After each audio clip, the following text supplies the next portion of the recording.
Girl, you've been bringing me food for 4 months now whenever the boss isn't looking. Let me pay you back for that kindness. Tomorrow, don't be the first one to open the diner. Show up late on purpose. Let the manager open the doors. I'll explain everything the day after tomorrow. Maya woke up 5 minutes before her alarm went off. It happened every single morning. For the past year and a half, her body had instinctively learned to wake up at 5:30, as if an internal guard wouldn't let her oversleep for even a second. She stood up carefully from the couch, trying not to let the springs creak, and tiptoed to the window.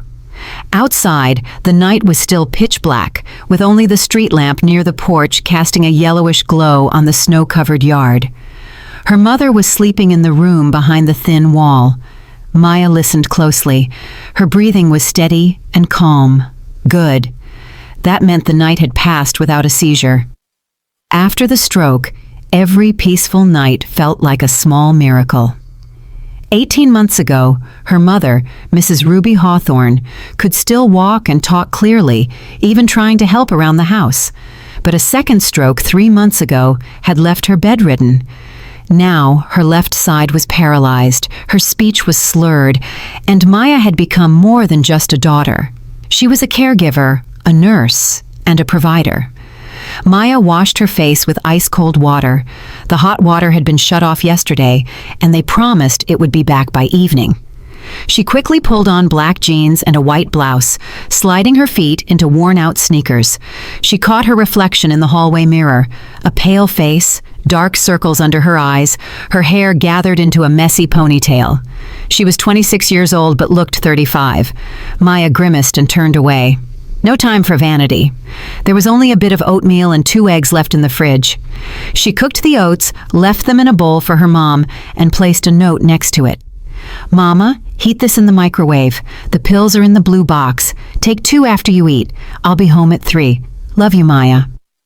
Her mother couldn't always make out the letters. They often blurred or got tangled, but Maya wrote to her anyway, hoping today might be different. She threw on her old coat, wrapped a scarf around her neck, and stepped out. The elevator had been broken for 2 months, and they lived on the 4th floor, so she had to take the stairs.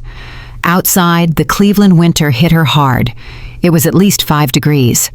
The snow crunched under her feet, and the cold nipped at her nose. Maya quickened her pace. It was a 20-minute walk to the Rusty Spoon, the diner where she worked. She had to open it by 6 o'clock. The streets were empty, with only a few cars passing by, their headlights cutting through the darkness to reveal snowdrifts and bare trees. She walked the familiar route on autopilot, her mind elsewhere. She was thinking about how the boss promised her paycheck wouldn't come for another week, but her mother needed medicine tomorrow. It was a good thing she sometimes got tips. Yesterday, a man had left $5. It wasn't much, but it was something. The Rusty Spoon was located on the ground floor of an old brick building on the outskirts of the city. It used to be a regular storefront before the owner bought the adjacent space, tore down the walls, and turned it into a diner. It was spacious enough: 6 tables, a long bar counter, and a kitchen behind a partition. The interior was simple: wooden tables, checkered tablecloths, and framed photos of the city's skyline on the walls.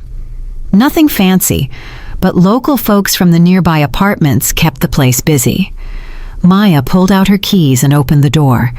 The air inside smelled like yesterday's gravy and something sweet, likely leftover cinnamon rolls. She flipped the switch and the room flooded with light. She hung her coat in the back room and tied on her apron. The work began immediately. Start the coffee machine, wipe the tables, set the chairs, and check the fridge. It was at least an hour of work before the 7 o'clock opening. As Maya was busy with the tables, someone tapped on the window. She jumped. Who would be here this early? She turned and saw a familiar figure. It was Silas Thorne, a homeless man who had been living in the nearby alley for the past few months. He was tall and hunched, wearing a tattered army jacket and a beanie that barely covered his graying hair. His face was weathered and red from the frost, but his eyes were sharp and clear, not bloodshot like many others on the street. There was something different about Silas, something attentive. Maya waved and pointed toward the back door. A minute later, Silas was standing at the service entrance, shivering. She quickly dashed to the kitchen, filled a plastic container with yesterday's beef stew, added 3 slices of bread and 2 leftover muffins. The owner, Garrett Vance, strictly forbade giving away food. "It's a write-off! Everything has to be disposed of according to the rules," he would yell. He had caught her once with a bag of scraps, but she did it anyway. She had been feeding Silas for 4 months, ever since she first saw him scavenging in the dumpster behind the diner. She cracked the door open and handed him the container. Silas took it with both hands and nodded. "Thank you, girl. God bless you." "Don't worry about it, Mr. Thorne," Maya whispered. "Eat up while it's still warm." "The Lord will reward you for your kindness," he said, always with that old-fashioned, solemn tone. Maya was embarrassed at first, but she got used to it. Silas wasn't like the others. He didn't drink, didn't swear, and carried himself with dignity. Once she asked how he ended up on the street. He simply said, "Life happens," and never spoke of it again.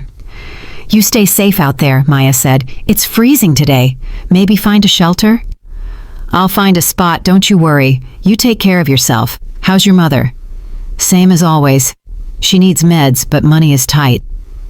Silas looked at her for a long moment, as if he wanted to say something more, but he remained silent. He nodded once more and disappeared into the shadows of the yard. Maya closed the door and returned to the front. It was 5 minutes to 7. Time to open. The first customers arrived almost immediately. Old Mr. Henderson always wanted his black coffee and a bagel. Mrs. Gable from the next street over came in for a latte and a muffin. Then came the construction crew, 6 loud, hungry men. They ordered eggs, sausage, hash browns, and coffee. Maya was a whirlwind behind the counter.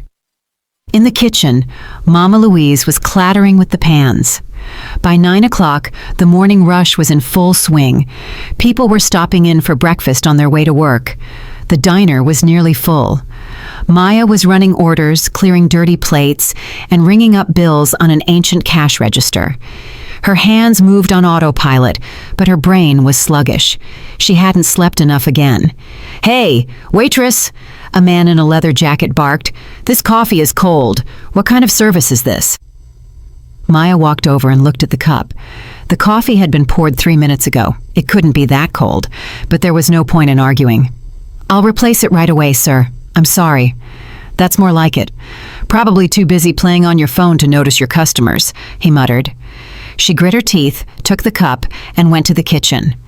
Mama Louise glanced at her. "They being rude again?" "I'm used to it," Maya sighed. "You got more patience than me, Maya. I would have told him where he could stick that cup." "I need the paycheck," Maya replied. She poured a fresh cup and brought it back. The man didn't even say thank you. He just went back to his phone. Maya stepped toward the window and caught her breath. Outside, the snow was falling, thick and wet, sticking to the glass. She wondered where Silas was. Did he find shelter? He'd eaten the stew at least. At noon, the owner, Garrett Vance, arrived. He was a man in his 50s, large-bellied, wearing an expensive sheepskin coat and alligator skin boots. His face was red and puffy. His small eyes darted around the room looking for something to complain about. He walked up to the bar and glared at Maya. "Working hard today?" "Everything is under control, Mr. Vance. It's been busy since morning." "Yeah? Then where's the revenue?" He opened the register and flipped through the bills. "Too low. Why?" "People are just ordering breakfast specials. They aren't expensive." "Then sell them more. Push the desserts, the extra coffee. You're just standing there like a statue. I'm paying you to work, not to daydream." Maya stayed silent. Arguing with the boss was useless. He was never satisfied, always finding a reason to yell. He loved money more than anything. He counted every penny, pinched the wages, and wrote off supplies as if he were feeding an army when, in reality, half of it just spoiled and went in the trash. "And another thing," Vance said, scanning the room. "There's dust on this windowsill. See? I run my finger through it, and look, grime. Disgusting. I pay you all this money, and you can't do the simple things? I wiped it 2 days ago." "2 days ago? What about today? Your hands fall off? You want the customers sitting in filth?" Maya swallowed her pride. He paid her $15 an hour, hardly enough to survive, and he was always behind on payments. But there was no other work. She had tried looking, calling stores and offices, even factories. No luck, no experience, no degree, and a sick mother who needed constant care. Who would hire her? "I'll wipe it now," she said quietly. "See that you do, and move faster. I'm not running a charity here." He turned and stomped into the back office. Maya clenched her fist so hard her knuckles turned white. She breathed slowly, counting to 10. "Don't lose it. You need the money. Mama needs her meds. Everything else comes second." The day dragged on. The lunch rush came and went, followed by a lull. Maya managed to eat a piece of toast and some tea in the kitchen. She wasn't even hungry. Her stomach was tied in knots from exhaustion. Her legs were throbbing, and her back ached. She sat on a stool, leaned against the wall, and closed her eyes. Just 1 minute of rest. "Maya!" Mama Louise barked from the kitchen. "Orders up! Table 3!" She jumped up, grabbed a plate of grilled chicken, and ran. And so it went until evening. Rush, orders, customers. At 3 o'clock, her mother called. She slurred something into the phone, and Maya could barely make it out. "Medicine! Out!" Maya's heart skipped a beat. She ran to Vance's office. "Can I leave a little early today? My mom needs her prescription filled urgently." "Leave early? The shift is until 6. Who's going to cover for you?" "Please, Mr. Vance, my mom is sick. She's in a bad way." "Everyone's got problems, Maya. Look at me. Taxes, rent, payroll. You think it's easy? You work until the end of your shift, then go wherever you want. She'll be fine for a few hours. Don't ruin my schedule." Maya backed away, her eyes stung with tears, but she held them back. She went back to the floor and kept working. One thought circled her mind. Get there in time. She had to get to the pharmacy before it closed. If she didn't, her mother would spend the night without her blood pressure meds, and that was dangerous. Her pressure could spike, and another stroke could happen. At 6 o'clock sharp, she bolted out of the diner without even changing.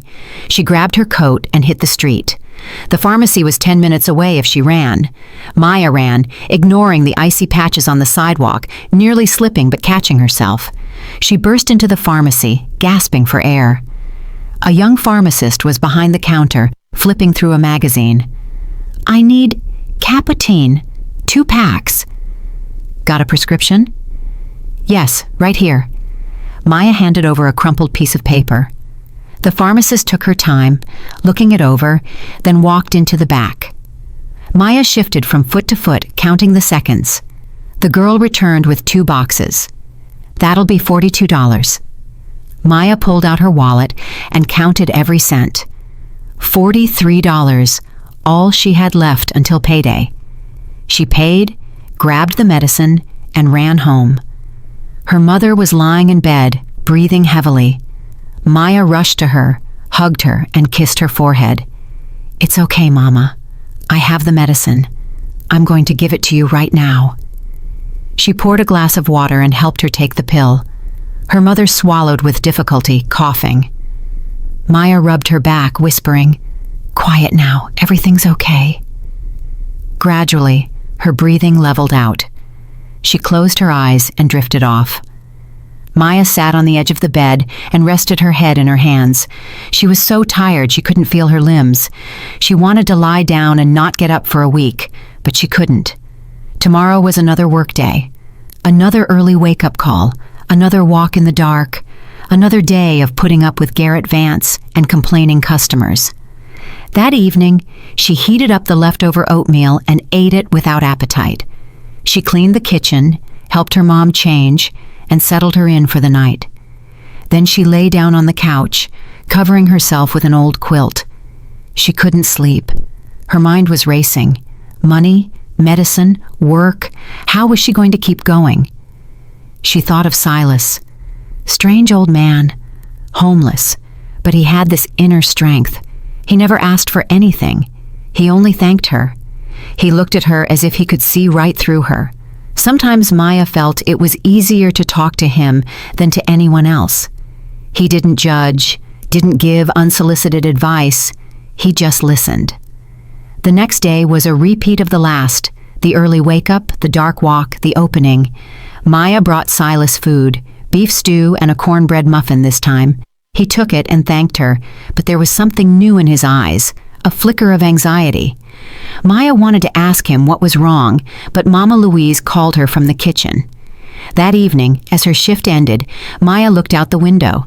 Silas was standing by the dumpster, but he wasn't looking through it as usual. He was just staring at the diner. He watched it for a long time, then turned and walked away. It was strange. The days blurred together. Work, home, Mama. Work again.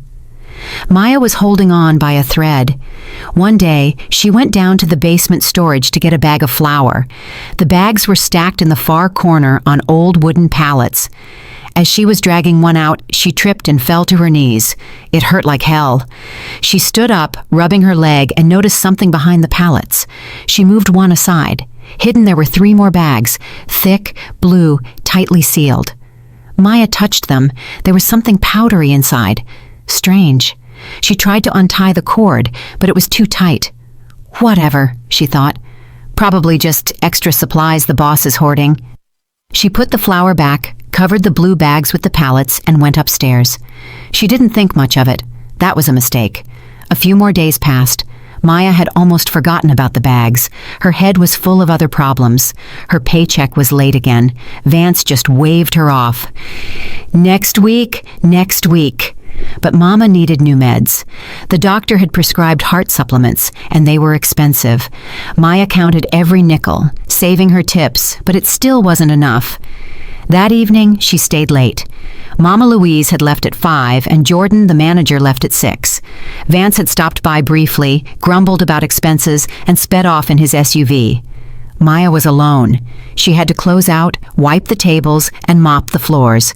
She worked in silence, lost in thought. When she finished, it was almost 7 o'clock. Outside, the twilight had deepened, and the street lamps were glowing. Maya took off her apron, put on her coat, and packed some leftover rice and 2 cabbage pies for Silas. She went out through the back service entrance. Silas was sitting on an old crate by the dumpster, smoking a hand-rolled cigarette. He saw Maya and stood up. His face was grave, almost grim. He didn't smile like he usually did. He just nodded. "Here you go, Mr. Thorne," Maya said, handing him the container. "Still hot." "Thank you, girl." He took the food but didn't open it. He looked her straight in the eye. "Maya, I need to talk to you." She tensed up. She had never heard him use that tone before. Serious, almost professional. "Is something wrong?" Silas looked around as if checking for witnesses. He stepped closer and lowered his voice. "Listen to me carefully. Tomorrow morning, you are not to be the first one to open that diner. Do you hear me?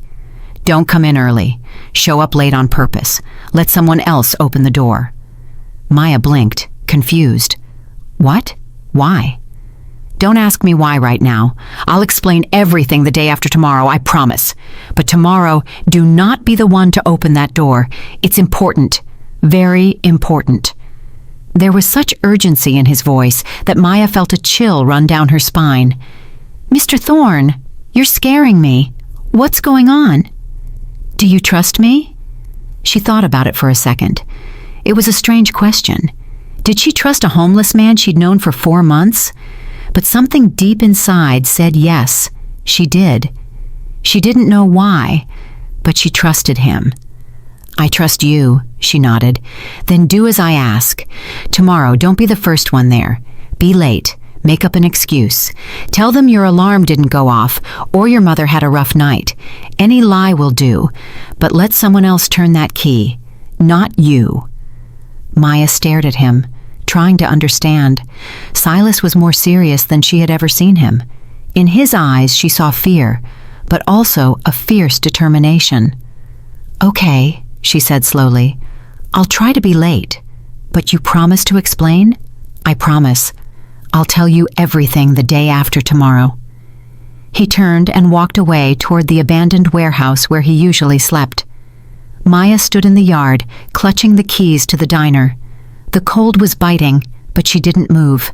She wondered what that was about, why such a strange request, and why she suddenly felt so afraid.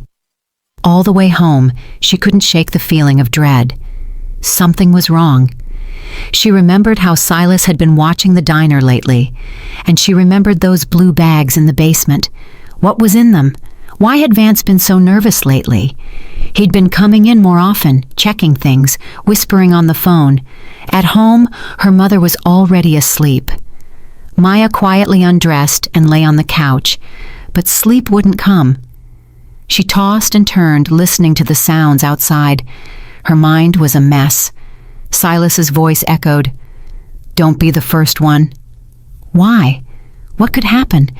She remembered his hands, strong, with thick fingers, working hands. And his posture, there was something military about it. His back was straight, his walk precise, despite his years on the street. Who was he? Where did he come from? Toward morning, she finally drifted off, only to be jolted awake by her alarm at 5:30. She got up, washed, and dressed. But as she was about to leave, she remembered Silas's words. She stood in the hallway, torn. On one hand, the mysterious request of an old man. On the other, her job. If she was late, Vance would throw a fit, maybe even fine her, and she desperately needed the money. But something inside whispered, "Listen to him. Trust him." Maya stood there for 2 minutes, then decisively took off her coat, lay back down on the couch, and set her alarm for 7 o'clock. She would be an hour late. Hours. Let Jordan open the place. She was the manager, and had the keys too. Maya closed her eyes, but she didn't sleep. She just lay there, counting the minutes. Her heart was pounding. Meanwhile, Silas hadn't slept for 2 nights. He was sitting in the basement of the abandoned warehouse, wrapped in an old blanket. A single candle flickered nearby. Silas watched the flame and thought. 2 nights ago, he couldn't sleep. His back was aching, and a cold was setting in. He was lying on his mattress when he heard a car door slam. Silas tensed up. No one came into this yard at 3 in the morning. He stood up and peeked out the basement window. A black SUV was idling outside. He recognized it as Garrett Vance's car. 3 men got out. Vance, in his sheepskin coat, and 2 others, tall, broad-shouldered men in leather jackets. He couldn't see their faces in the dark, but their movements were quick and professional. Silas's instincts flared. He hadn't served 8 years in the army for nothing. You don't forget things like that. He'd been in the combat engineers, explosives and demolition. His nose for danger was still sharp. He crouched by the window and watched. The 3 men walked to the diner. Vance opened the door with his key. They went inside but didn't turn on the lights. 5 minutes later, Vance came out, got in his car, and drove off. The other 2 stayed inside. Silas put on his jacket and crept out of the basement. He moved silently, hugging the shadows until he reached the diner. He knew there was a service door on the side. He got close. The door was slightly ajar, likely left that way so they could slip out unnoticed. Silas stood against the wall and listened. Voices drifted from inside, low but clear. "It'll trigger tomorrow morning," a deep, raspy voice said. "You sure?" the younger one asked. 100%. The device is under the threshold. Opening the front door sets it off. It won't be a massive blast, but it'll be enough. The gas main is right there. They'll write it off as a leak, and the waitress is always the first one here. Every day at 6 o'clock, she opens it alone. Vance checked. The younger man chuckled. "Kind of a shame. She's young." "Don't be stupid," the raspy voice replied. She stumbled onto the stash in the basement. Vance saw her poking around.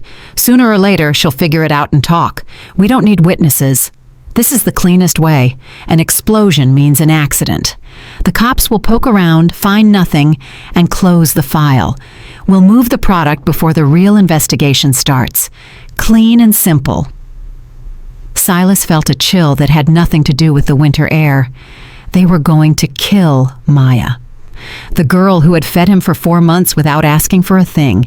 The kind, struggling girl with the sick mother. He backed away from the door, his heart hammering in his chest. He had to do something. But if he went to the cops, who would believe a homeless vet? They'd think he was crazy, or worse, involved. He went back to his basement and sat on his mattress, thinking. He remembered everything he knew about military tactics, about explosives, about how these devices worked. He was a sapper, a good one. He'd cleared mines and IEDs in the Gulf. His hands remembered. His head remembered.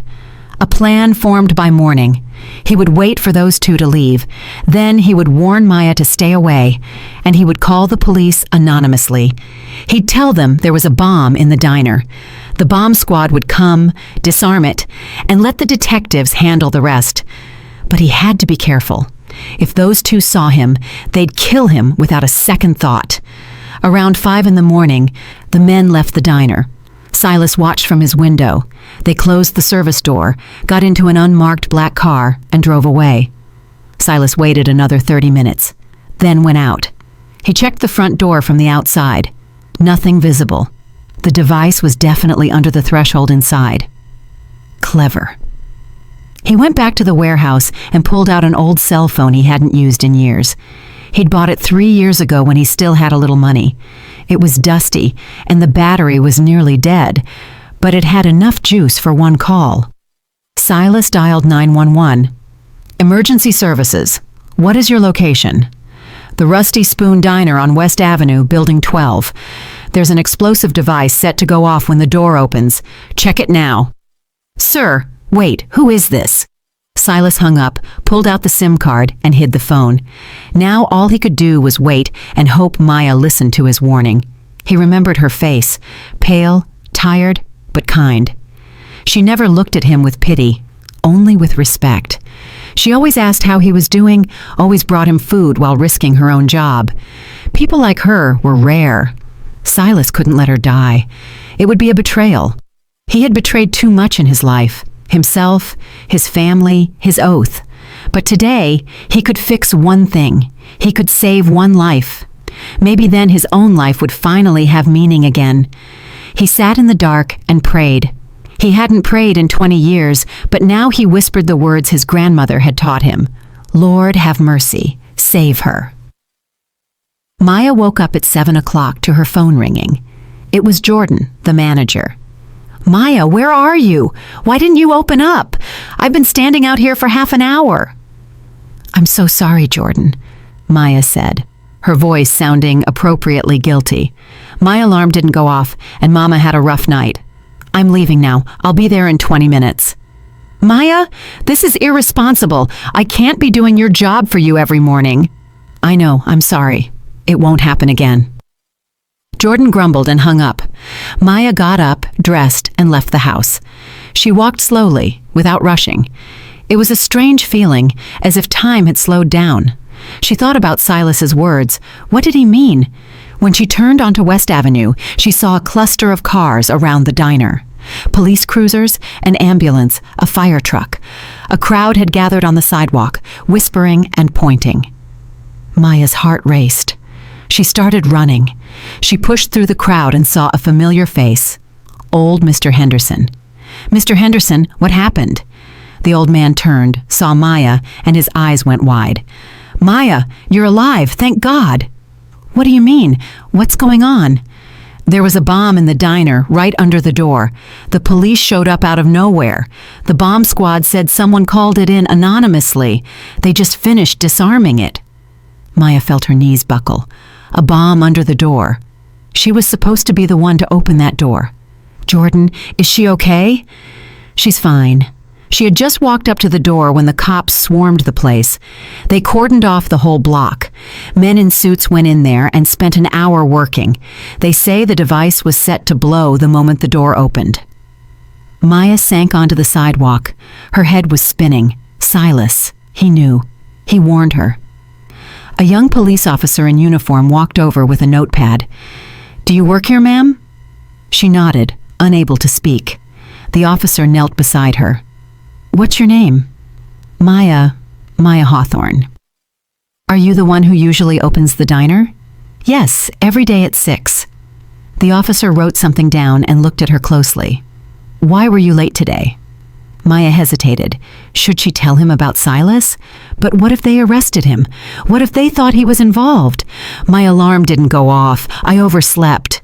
The officer narrowed his eyes, clearly skeptical, but he didn't press her. He wrote some more. You're lucky. If you'd been on time and turned that key, you'd be in the back of that ambulance right now. Or worse, you're lucky as hell, Maya. Maya covered her face with her hands.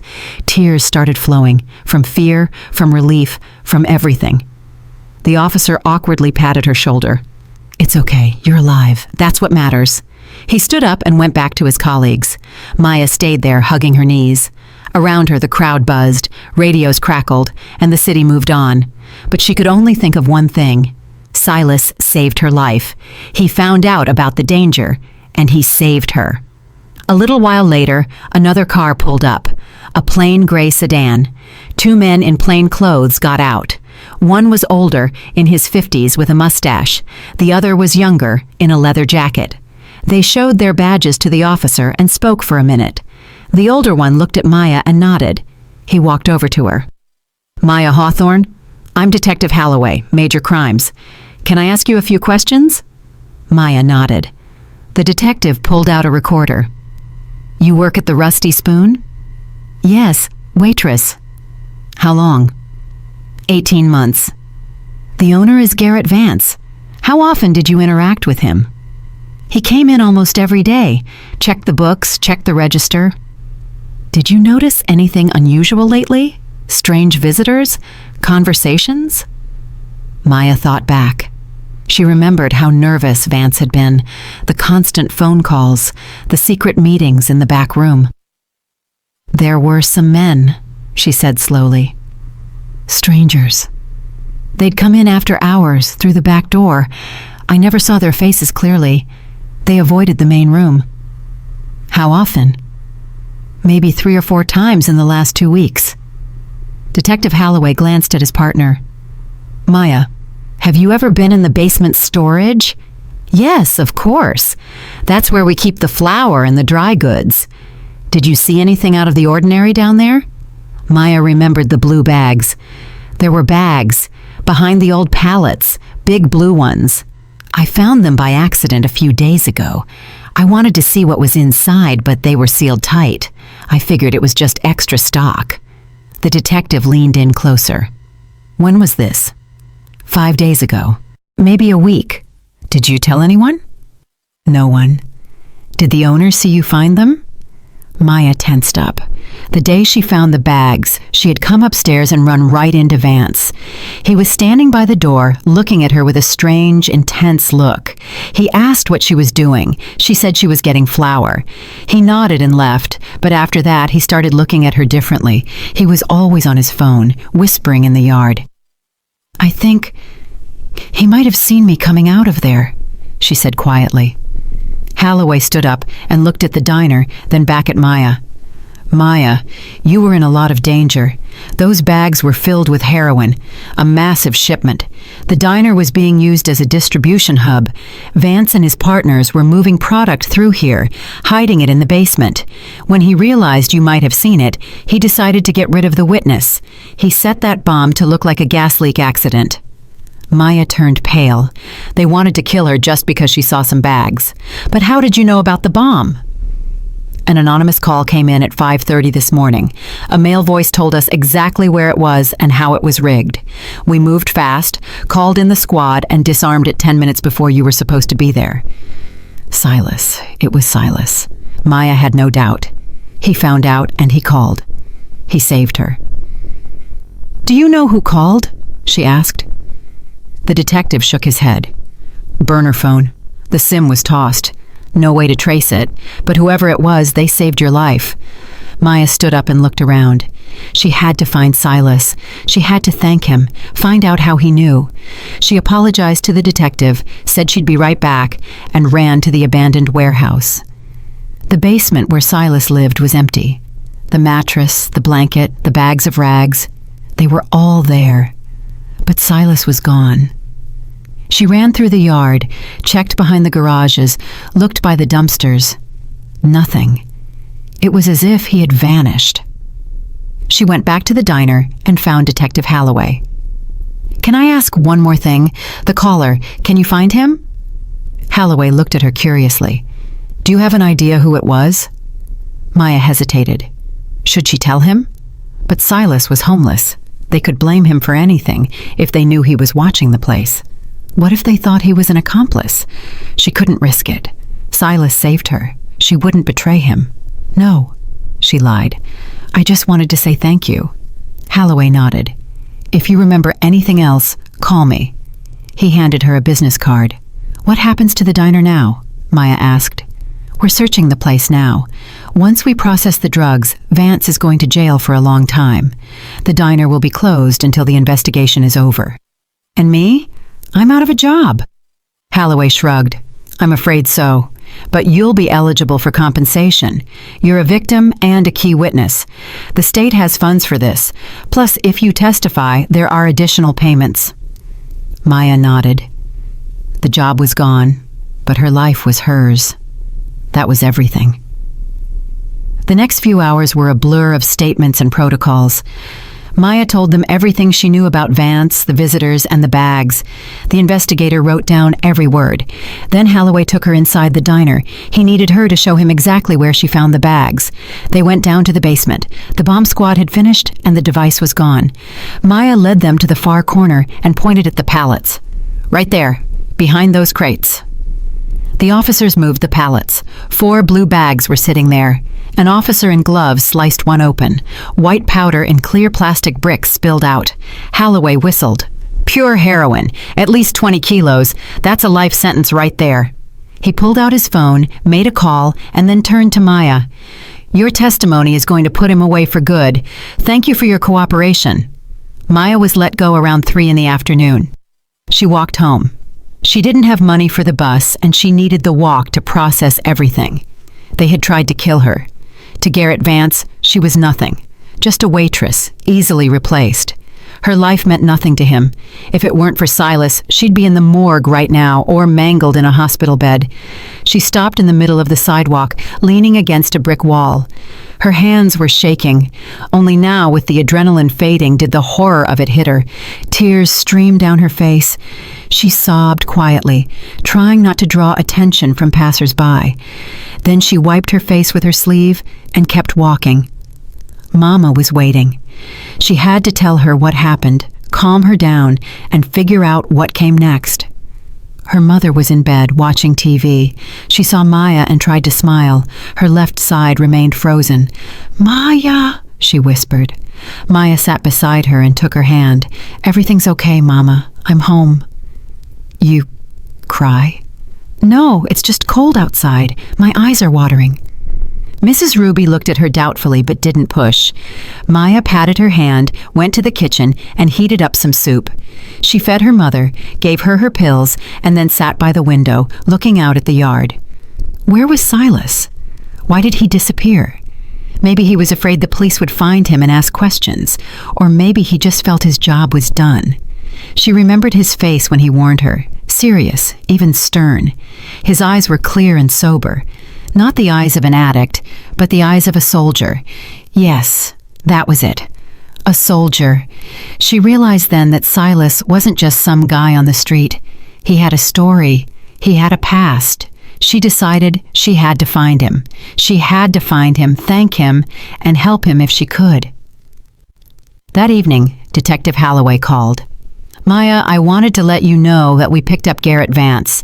He's been charged with drug trafficking and attempted murder. We're still looking for his associates, but we'll get them. Your testimony was vital. And about the compensation. You need to come to the district attorney's office to file the paperwork. You're looking at a significant sum, at least $50,000 for emotional distress and cooperation." $50,000. Maya nearly choked. That was a fortune to her. With that money, she could buy her mother's medicine for years, pay off their debts, and even save for the future. "Thank you," she whispered. "Don't thank me. You earned it." Maya hung up and sat on the couch. Her head was spinning. This morning she almost died. This afternoon she learned she was targeted for murder. And tonight she learned she was getting money that would solve almost all her problems. And it was all thanks to Silas, the man she couldn't find. The following days were busy. Maya went to offices, signed papers, and gave more statements. The investigation was moving fast. Vance was in custody, and the two men who rigged the bomb were caught shortly after. The whole ring was dismantled. They had been using the diner as a hub for 2 years. Maya learned that the anonymous call really did save her. The experts confirmed that the bomb was rigged to the door handle. The moment she had turned the key and pulled, it would have detonated. The blast would have been fatal. Every evening, Maya went back to that alley, checking the basement, but Silas never returned. His things were gone, the mattress, the blankets. It was like he never existed. She asked around, but no one knew where he went. She had almost given up hope when, 2 weeks later, she was walking past a bus stop and saw a familiar figure. Tall, gray-haired, wearing that same ragged jacket. Silas was sitting on the bench, staring into the distance.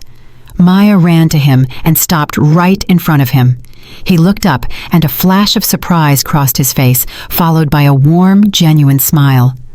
"Girl," he said softly. "Mr. Thorne?" Maya was nearly crying with relief. "Where have you been? I've been looking everywhere for you. You saved my life." He stood up and put a hand on her shoulder. "Easy now. Everything's all right. You're alive. That's what matters." "How did you know about the bomb?" Silas sighed and looked around, then patted the bench. "Sit down. I'll tell you." They sat together. Silas spoke slowly, choosing his words with care. "I saw them rigging it. I heard them talking. I knew they were going to kill you. I called the cops, then I left. I didn't want them questioning me. No one trusts a man on the street. They might have thought I was in on it." "But why did you come back?" "I wanted to make sure you were okay, that it was over." Maya looked at him, at the deep wrinkles on his weathered face, his tired but intelligent eyes. She knew she had to know the truth. "Mr. Thorne, who are you? How did you know how to spot something like that? A regular person wouldn't have known." He was silent for a long time, then quietly, "I was a combat engineer, 8 years in the Army, 2 tours in the Gulf. I cleared mines, IEDs, you name it. That's how I knew." "And how did you end up here?" Silas's jaw tightened. He was silent again, but then the words started pouring out. "My wife died. Cancer. I was deployed, and I didn't get to say goodbye. I started drinking, got discharged. My son turned his back on me, said I was a disgrace. I lost the house, drank through the savings, woke up at a Greyhound station with nothing. Been out here 4 years. Maya took his hand, old, calloused, and trembling. "You saved my life, Mr. Thorne. I am so grateful to you. I'm going to help you, I promise." He looked at her, surprised. "Help me? How?" "I don't know yet, but I'll find a way." 3 days later, Maya met with Detective Holloway again. When the formalities were over, she gathered her courage. "Detective, if someone helps solve a crime, can they get help from the state?" Holloway raised an eyebrow. "Depends on the situation. Who are we talking about?" Maya hesitated, then went for it. "The anonymous caller. The one who saved me. I know who he is." Holloway sat up straight. "Who?" "His name is Silas Thorne. He's a veteran, a combat engineer. He was living in the alley near the diner. He saw everything and called it in. He's the reason I'm standing here." Holloway frowned. "A veteran. That changes things. If he really helped break the case, we can get him a reward from the department. Plus, if he's a vet, there are programs, rehab, housing. I need to check his records."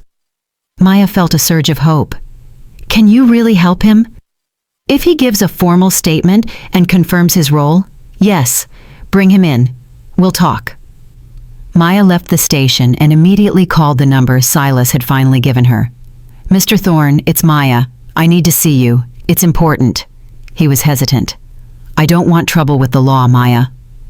"Please, Mr. Thorne, You saved my life. Let me do this for you. The detective promised to help. You could have a chance at a new life." There was a long silence, then a heavy sigh. "All right, I'll come." They met an hour later at the station.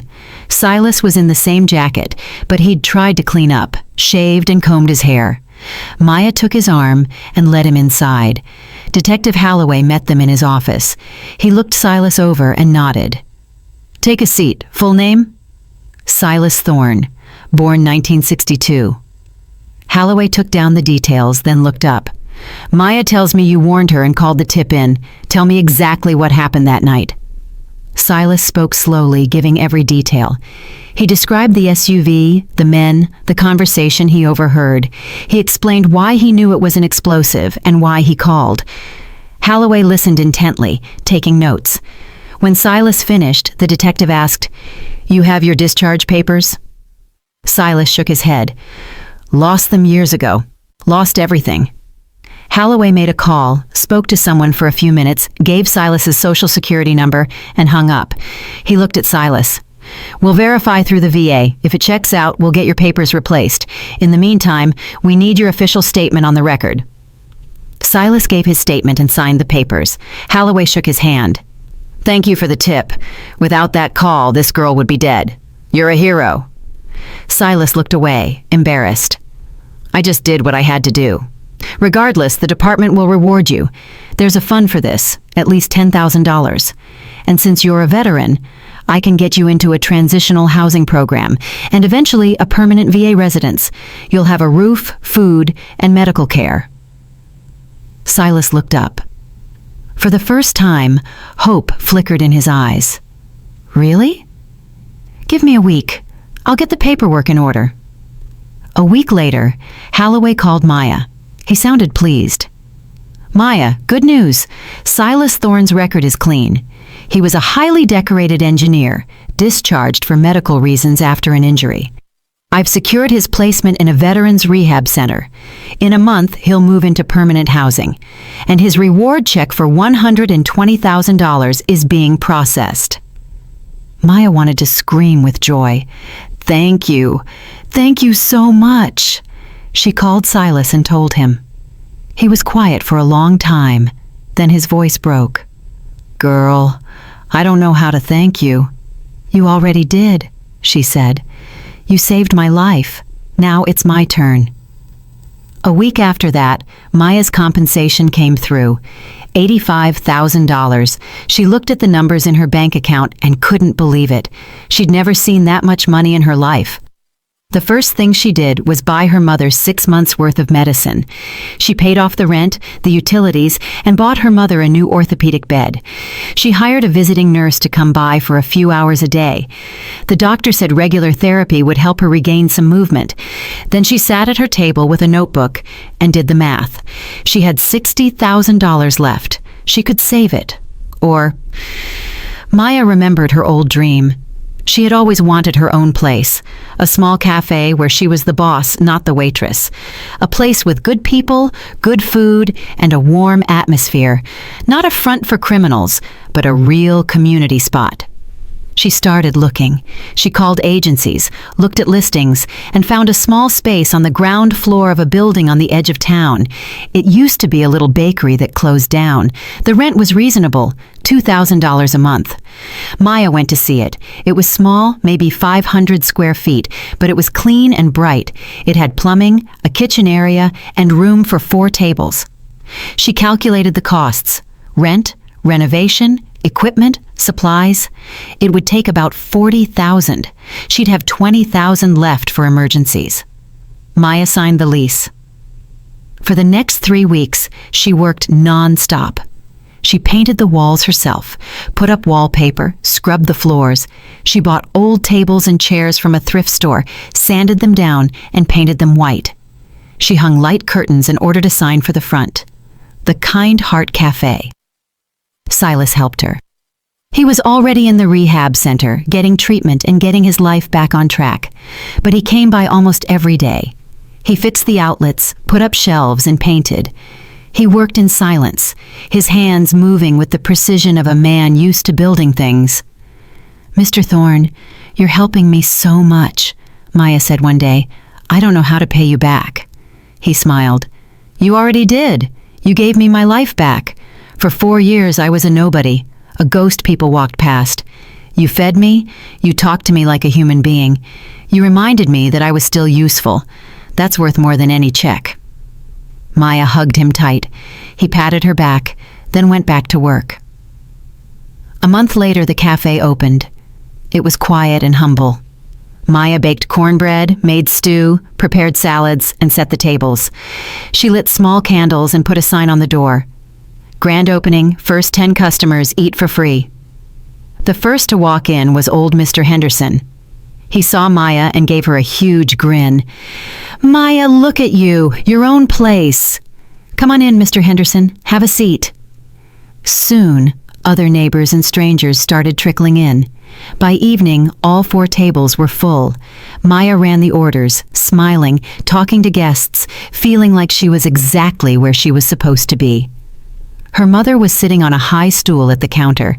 Maya had designed a special spot for her. She couldn't move much, but she could take orders and ring up sales on a simple iPad system. She tried so hard, and though her speech was still a bit slow, the customers were patient and kind. Some even came just to chat with her, older women from the neighborhood who knew about her illness and wanted to offer support. Business was slow at first. The first few months were tough, and the money barely covered the food and the rent. Maya was up at 5, buying produce at the market, cooking, serving, and cleaning. She'd collapse at night, exhausted, but she was happy. It was her place. She didn't have to answer to anyone. Gradually, regulars started appearing. People talked about the cafe, how the food was delicious, the prices were fair, and the owner was kind. The revenue grew. After 3 months, Maya was finally able to start saving a little. One day, a young man walked in. He was in his 30s, wearing a clean shirt and jeans, carrying a box of samples. He introduced himself as Elias Penrose, a local produce supplier. "I can offer you top-quality fruits and vegetables at a fair price," he said. Maya looked at the samples. The tomatoes were deep red and ripe. The cucumbers were crisp, the apples fragrant and clear. "Where's this from?" "Local farms. I go out and pick them myself. No chemicals, all natural." "And the prices?" Elias told her. Maya did the math. It was cheaper than the market, and the quality was far better. "All right, let's give it a try." That was the start of their partnership. Elias brought fresh produce twice a week. Maya was impressed. They started talking more. Elias was an interesting man. He talked about the farmers he worked with and his dreams for his business. He had a small outfit, 2 trucks and a few contracts with local eateries, but he wanted to expand, to open a chain of eco-friendly markets. Maya listened and asked questions. She liked the way he talked, with passion, with fire in his eyes. He wasn't just in it for the money. He believed in what he was doing, just like she did. One day, Elias stayed a bit longer. He helped her unload the crates, then sat at a table. "Can I get a coffee?" "Of course." Maya poured him a cup and set it down. "You want to sit for a minute?" She hesitated. She had a lot of work, but something told her to sit. Elias took a sip and looked at her. "Always wanted your own place?" "Always. But I didn't think it would happen." "How did it happen?" Maya told him the story, short but honest. The job advances, the bomb, Silas, the compensation. Elias listened intently, never interrupting. "You're strong," he said when she finished. "Not many people could have handled all that." "I didn't have a choice. I had to survive." Surviving is one thing. Building something of your own out of nothing is another. "You're incredible, Maya." Maya blushed. It had been a long time since anyone had complimented her like that. Elias finished his coffee and stood up. "I have to go, but can I stop by again? Not for business, just to talk?" "Of course," Maya smiled. From that day on, Elias came by more often. Sometimes in the morning before his rounds, sometimes in the evening when her shift ended. They drank coffee and talked about life, plans, and dreams. Maya talked about her mother and the struggles of running the cafe. Elias shared his own stresses. Business wasn't always easy. There were debts and supplier issues. Gradually, a bond formed. Not romantic at first, just a deep human connection. They understood each other. One day, Elias arrived with a bouquet of daisies, simple wild ones. He handed them to Maya. "This is for being you." Maya took the flowers and held them close. Tears pricked her eyes.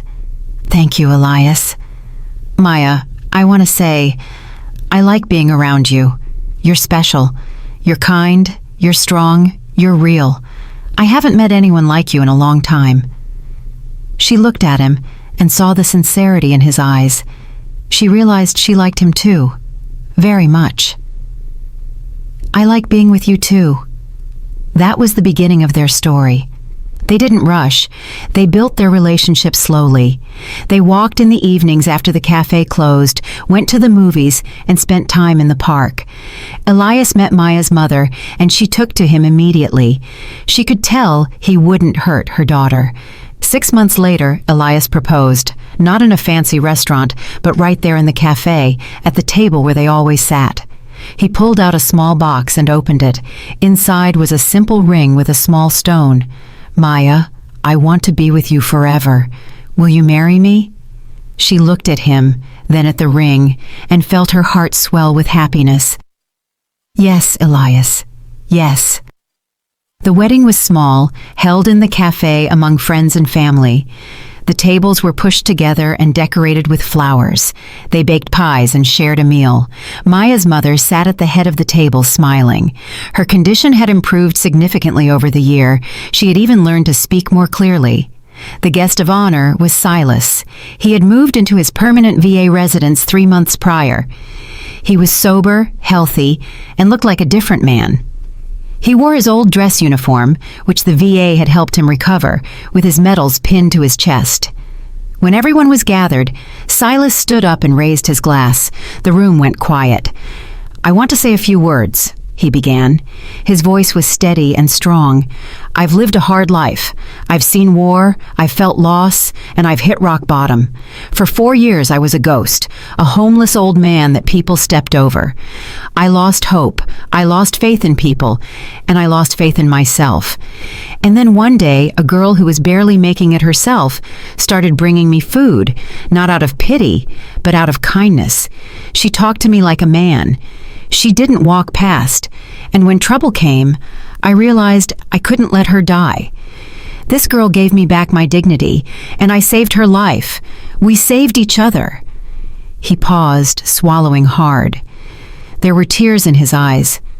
"Maya, Elias, I wish you nothing but happiness. Take care of each other, and remember, kindness always comes back. It always finds its way home." The guests cheered and clapped. Maya walked over to Silas and hugged him tight. He patted her head and whispered, "Be happy, girl." After the wedding, life settled into a beautiful rhythm. Maya and Elias rented a 2-bedroom apartment nearby, and Mrs. Ruby moved in with them. Maya still cared for her, but they had help now. Elias had hired a caregiver for half the day. The cafe was thriving. Elias helped with the supplies and the books. They were a team. A year later, they opened a second small cafe in the next neighborhood, then a third. The business grew steadily, built on the same principles as the first. Silas worked as their security consultant. He came by once a week, checked the premises, made sure the exits were clear and the alarms were working. Maya paid him a small salary, but for Silas, it wasn't about the money. He felt needed. He felt useful.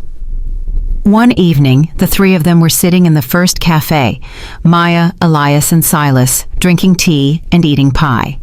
Maya said, "You know, sometimes I wonder, what would have happened if that bomb hadn't been there?" "You'd still be working for that crook," Elias said, "breaking your back for pennies." "And I'd still be in that basement," Silas added, "drinking myself to death. I probably wouldn't have made it another year."